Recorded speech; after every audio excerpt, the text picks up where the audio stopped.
Hi, this is Glenn White with Eurosafety. In today's tutorial, I'd like to talk about the Servo test that we conduct in the AS350 dual hydraulic system helicopters, the AS355, and the EC130 models of helicopters. The purpose of this test is to make sure that all the switches in the rotary valves are operating properly.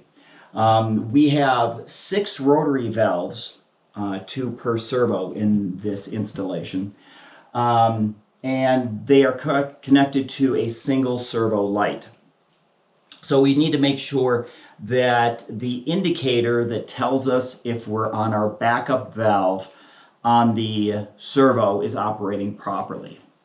Now, first of all, every time you shut down the helicopter, with a lack of hydraulic pressure, a plunger comes out on each one of the rotary valves and takes that secondary rotary valve, the backup distributor valve, and moves it so as to exercise it on a daily basis. Now, when that secondary valve is moved, a switch is supposed to engage downwards.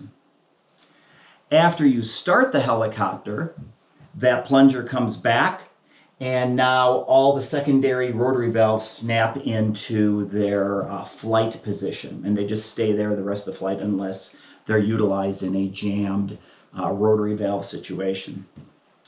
So before we start the helicopter, electricity is trying to find ground. We're going to use the AS350 here as an example. Works the same way on the AS355. Now, since it can't find ground on this side of this restrictor here, it will go through it, find the ground on that side, and turn on the servo light. Now, before we start the helicopter, we push the servo test push button. This is to make sure that all those switches have gone down, that none of them are stuck, which happens periodically.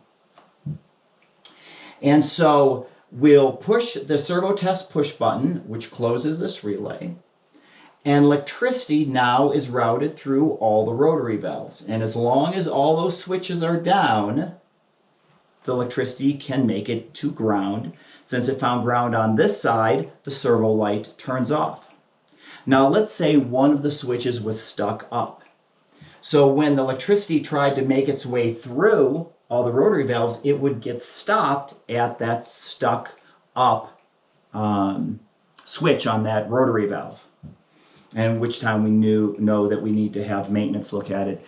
Kind of a trick to that is simply tap on the side of the servo, and that'll also often free up that switch, and it'll pop down.